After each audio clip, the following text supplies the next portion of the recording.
Hello and welcome to my second video, Grand Valley layout. I'm doing the tunnel walls at this point and wanted to pass on some more things that I've learned that might help you guys out that are at this phase or just starting. So I just placed all the first section of the tunnel walls, and these are the casts that you can get extra. I didn't want to do just the foam. I wanted it to look as real as possible.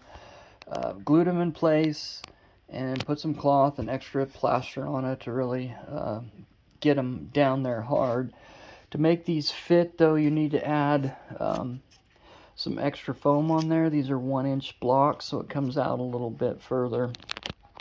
And one of the things that I'm seeing is that some of the guys have been having problems in a couple of videos I've seen of getting the 1/4 inch to tack onto here with this extra 1 inch on here. So what I'm going to do is just simply glue that in place and put another piece of 1-inch foam block here, so you don't have to bend this piece all the way around and glue it to the riser. And in addition to that, by having it out another inch, it gives your trains more clearance in this tunnel wall section. So this passenger train, as I said, my first video I'm doing a World War II layout, is going to be the longest rolling stock that I'll have, and it goes through this without absolutely any problems for clearance or anything else. So I'm just not going to have to worry about the tunnels once this is all buttoned up. So one of the other things that I've been doing is soldering together all these pieces of track, but I'm doing it in about 3 to 4 foot sections. It's much easier to do before putting down the foam track bed or cork, whatever you're using, as I found that soldering those in place with the foam on there gets a little messy sometimes and might melt the foam a little bit like I did. So I'm trying to eliminate as much of that as possible. Here's another problem spot that I had early on. This transition on the outer track going to this flat, they tell you to cut with the foam riser, and I found that pretty hard to get it that accurate. So pretty simple fix.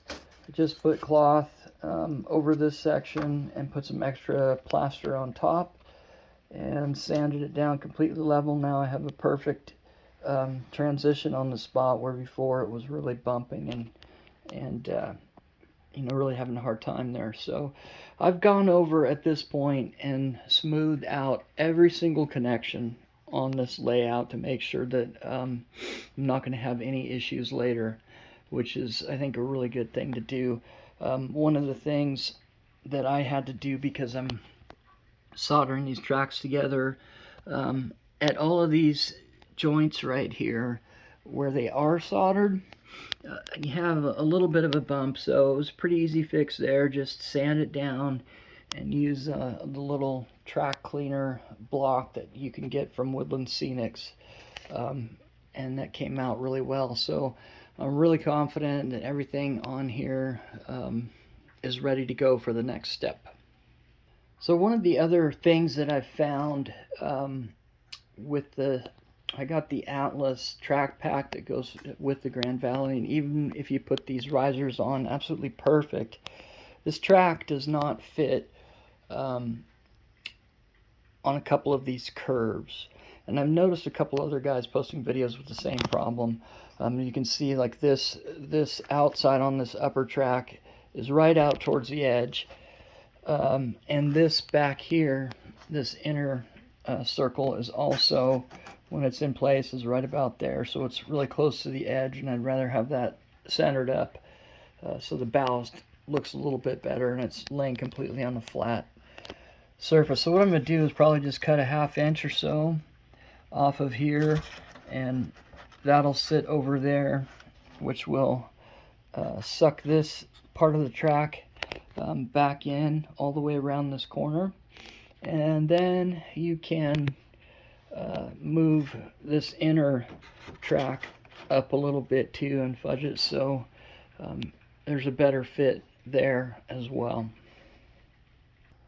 So a couple other things that I've learned going along here. One is cutting the foam. The Woodland Scenics foam knife is not really that great for cutting really big pieces because you kind of run up short. So what I've been doing is just using a jigsaw, and I'm finding that it works perfectly.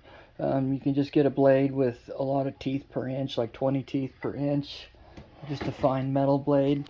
I'm using this little workbench for a blade slot, so the thin pieces are really stable and you get really great straight cuts. As you can see, this edge here, all of these cuts are just straight as could be.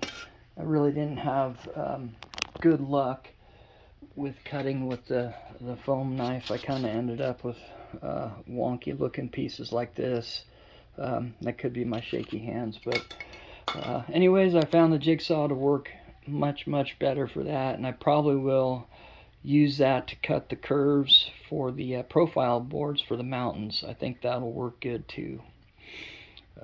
So that's definitely been helpful. So here's the extra mold that I bought from Woodland Scenics. It's like 12 bucks or something. It's really worth it. It gives you a cool rock wall on the inside of your tunnels, and you can make these molds. I've made 16 of these, so there'll be 4 at each tunnel portal. It's a bit of a process, but it's not too bad. There's a little flap on here that was a little confusing to figure out from the instructions, but all you need to do is fold it over, and I just taped it in place, and that makes this tunnel wall small enough for a single track. If you don't have that flap on, you'll end up with double track size, and you'll have to cut an inch or so off each piece. So with these casts, what I found a really good mix is quarter cup of water. It's 2 ounces, and then about 3/4 of a cup, full of hydrocal, and that gives you a really good mix to start. You can squirt a little water in there and make it thinner. However, with this mold, you really need a pretty thick mixture because it slumps down, especially on this side, but both sides. If it's too thin, you're going to be using a lot of time to smooth that out as it sets. So that's been really helpful to just get the mixture right, and hopefully that works for you guys moving forward. All right, well, that's all I have for this section for this video. I hope some of those things you guys find helpful when you're doing your layout, and I will update you with another video when I'm a little farther along, and I will see you then. Thanks for watching.